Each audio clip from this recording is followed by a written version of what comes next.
Hello there. I'm finally doing it. I'm very excited. This is my favorite game of all time, bar none. I I love this game so much. I've been really excited to do something about this, some kind of video, but I didn't have any reason to. But now I think is the perfect time because for this auto-ethnographic analysis, I can explain why I think this is the best game. Well, I don't think it's the best game ever made per se. It's my favorite game. So I am going to do my best to do Final Fantasy VII justice. It's often considered one of the on people's lists of best games. This is often included. It set the bar for RPGs definitely, and for video games at the time. I think it's also known for helping sell the PlayStation and establish market dominance for Sony's first console. If you didn't know, this game was originally developed for, I think it might have started off as possibly a, oh that's the phone, I'm sorry. I think it might have started off as a Super Nintendo game, possibly, I'm not sure. But it's definitely being made for Nintendo 64, I know that. When PlayStation decided to incorporate a disc-based system instead, Square Enix went over to them. I think that's the basic gist of how it went down. Hang on. why is my phone ringing at this time? What a terrible time for a phone call. Anyway, it's done now. So, known for selling the PlayStation because of that. Also, Final Fantasy VII comes on 3 compact discs. I'm not sure of any other PlayStation 1 games that did that, apart from Final Fantasy VIII, of course, which came on 4 discs. Follow me. Okay, good. So as you can see straight up, very, very basic graphics. Even at the time, I mean, this came out in 1997, and you can see the pre-rendered backgrounds are fine, but it would have taken a lot of power to generate the models you're about to see on the screen for the entire game. When you're in these battle sequences, you've got full-size models, but holy crap, that would take a lot of effort if that was for the rest of the game. So at first, and battle seems very, very simple, and it is, but at the time, I believe I got this game when I was, it would have been 2000, 2001, so I was 8 years old when I first played this game. Probably shouldn't have been playing this as an 8-year-old because it was M15, but thankfully my parents weren't strong believers in immediate effects, so thank you. You really helped me to play Final Fantasy VII as an 8-year-old. Anyway, but at that time there wasn't really any games as big as this. I think this is the reason why I love this game so much. As you can see, we're going down a linear path at the moment, but I'm going to say about 10 hours in, things really start to open up, and towards the end of this, I'm going to show you what do we call Cloud? Of course we call Cloud. The almost silent, well, not really silent protagonist. Anyway, he seems like a silent protagonist, but he's just a massive arsehole. Anyway, things will start to open up later, and I'll show you exactly what I mean by that. But anyway, at the time, when I first played this, when I was 8, I was a big fan of Pokemon, which had come out the year before, not a few years before that. Well, before I played it. And I was well versed in Pokemon, and I didn't really understand that as a JRPG. I didn't really understand what RPGs were, but I knew that this was turn-based, and I went, oh look, this game has taken a few cues from Pokemon. And little did I know that Pokemon was kind of based on, well, took influences from the older Final Fantasies. Anyway, I use this in relation to Pokemon, and in terms of Pokemon, if you're comparing the two, this game is even bigger than that, definitely. I think if you just played the main mission, I'm pretty sure this game is about 40 hours, I think, something like that. But my saved game when I was a kid, which I still have on it, not even 8 mega. Oh, that's PS2 memory card. Anyway, I've still got my original save. It's about 180 hours or something like that. There's so much content to this, and as a kid, that is even more. When you don't even have a good grasp of time, I guess, It's a lot of entertainment for a young child, I think. Anyway, I did it. Look. But anyway, I looked at this in terms of Pokemon, and I thought, wow, you're not just it's not just turn-based. I think they called this the active time battle. Is that what it is? But one of the other things about Final Fantasy is every iteration tries to use a unique battle system, which is what I always loved about the Final Fantasy series. And with this game, I really loved the materia system, which is, let's see if we can have a look. We can't do it yet, but the way that it works is you actually level up spells and abilities instead of them leveling with you. You also level up. It's classic JRPG stuff. Time-based battles. You have a team of, I think, 9 characters. There's another thing in Final Fantasy VII where there's actually 2 optional characters, which I always loved.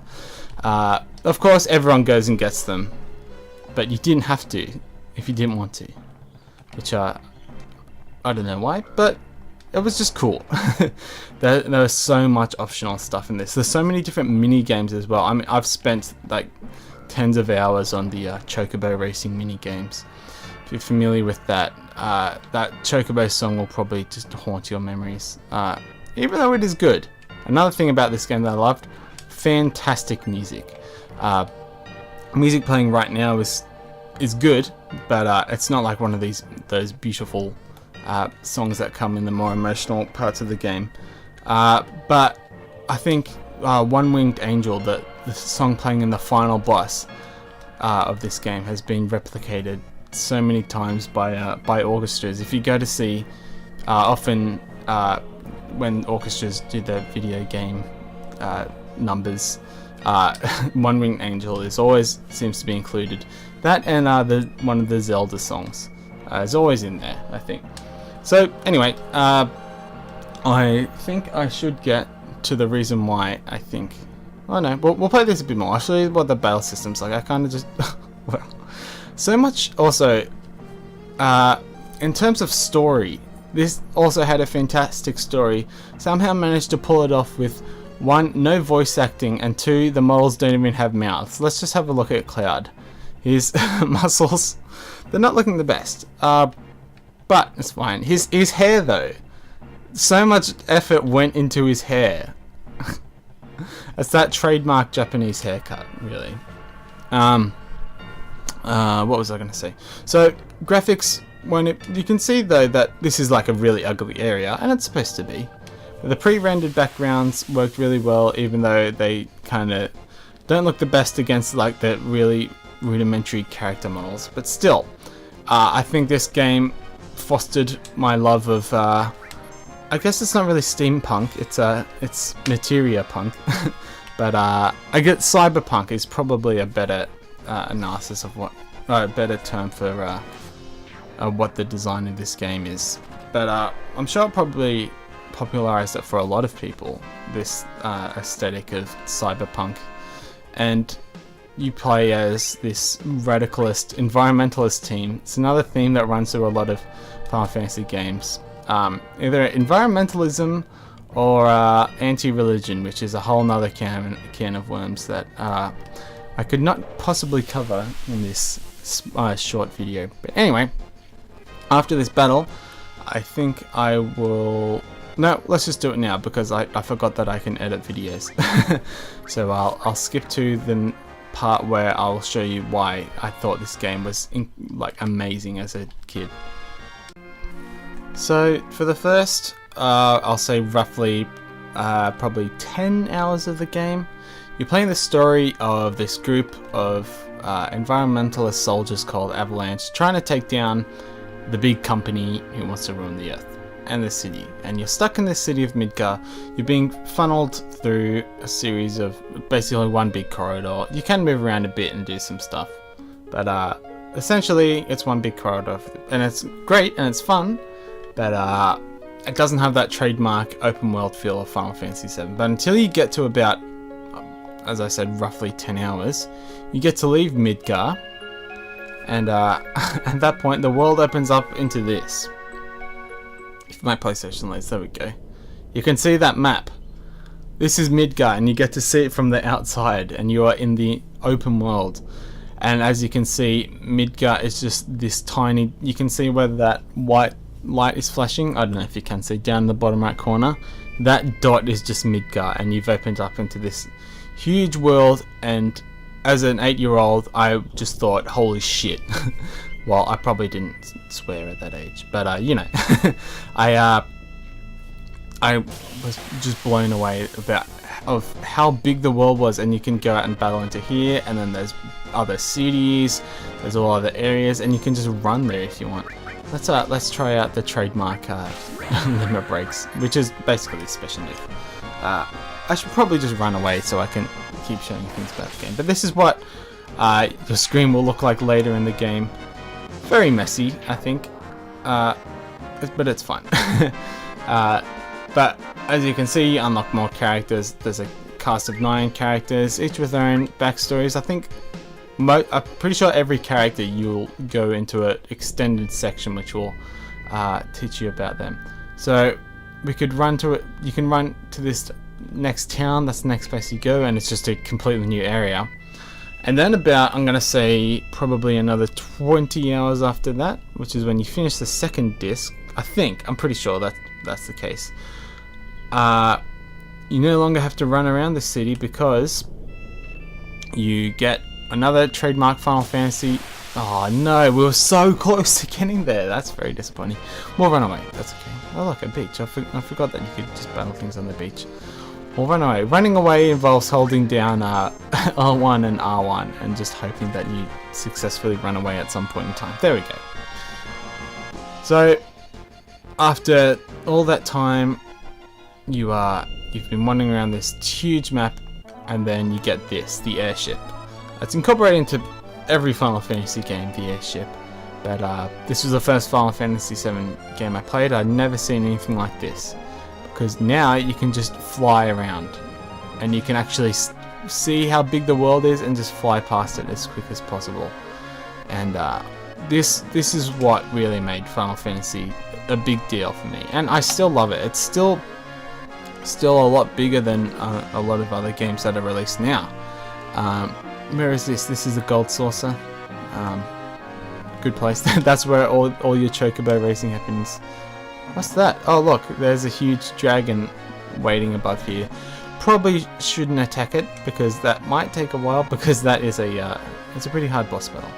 Anyway, and you can also see this pertains to the story, and I'm sorry if I've spoiled it for you. But while you're flying around and while you're walking around too, you can see up the top this giant comet is looming overhead, and it spells your impending doom pretty much. I'm not sure if I can go to the crater up the top. Let's have a look. Yeah, we can. This is the last area of the game, this crater. But I also thought that was so cool, and also this game kind of scared me as a kid. I mean, it was definitely the first moment I got scared. Where there's a section where you're just looking into a glass and there's a creepy face. But it's very moody, just having this huge comet that is obviously headed towards the planet, our planet. I don't think it's Earth, I can't remember. But having that up there is just a constant reminder of what you need to do and why you're doing it. Also, as well as each of this game being sectioned off, as I mentioned before, there's 3 discs. After the first section, where you are playing as this group of environmental soldier people, the game completely changes after that. It throws a spanner in the works. Obviously, I'm not going to say what it is, but as well as this being large environmentally, the story of it just explodes at a certain point and just becomes this huge, massive. Originally, you think you're just playing as this really brooding, quiet asshole guy. You end up discovering that you are a much bigger part of this story, and also a smaller part. I don't know, it's hard to explain unless you've played this game. But the story, I'll just say it just has a big twist. Okay, it has a few twists and turns, but one of my favorites. And I think this was also the first game that I really realized that the storytelling capabilities of games, because at the time I'd been playing, well, Pokemon has some kind of story, but in terms of the PlayStation 1, I'd been playing, you know, Crash Bandicoot, Spyro, those kinds of games that have small stories, definitely nothing of the scope that was Final Fantasy VII. Let's go to the Chocobo farm. I'm just flying around randomly, but let's look at a Chocobo, just for old time's sake. So definitely the storytelling, nothing I had seen before. There are probably other games that could do it, but not only was it being told to you, you could see everything. I mean, it wasn't like text-based games at the time could tell amazing stories, but in this, these pre-rendered backgrounds that could tell this huge story, and you could play through it as well. And you didn't have any. Well, I'm just thinking of games currently. Most of the story is told by giving you choices, so you feel a lot more connected to the story. That's not really done here. The choices, you have a few choices, and that's basically what you can do. If you want, you can go snowboarding, you can ride a motorbike around, you can ride one of these. I don't know where all the Chocobos have gone. I'm very sad. But if there was one here, I could have ridden one around. But yeah, there you go. Huge, huge story, as I said. It's one of the that is the reason why I loved it. And in terms of graphics, obviously doesn't hold up still. The story and the scale of the game are still hold up today. I guess similar games to this would be modern games to this. I guess would be Persona. That really rivals it in terms of how long the actual game is, all the things that you can do, and obviously the battle system is almost identical. There you go. That's why I love Final Fantasy VII so much. My favorite game of all time. Yeah, I think next I'm going to compare this, what I've said here, to Final Fantasy XIII, which is probably the most controversial Final Fantasy game, because not many people liked it. But I guess I'll explore that next time. I'll try to. We'll see how it goes. Anyway, thanks for watching, and I'll see you for the next one.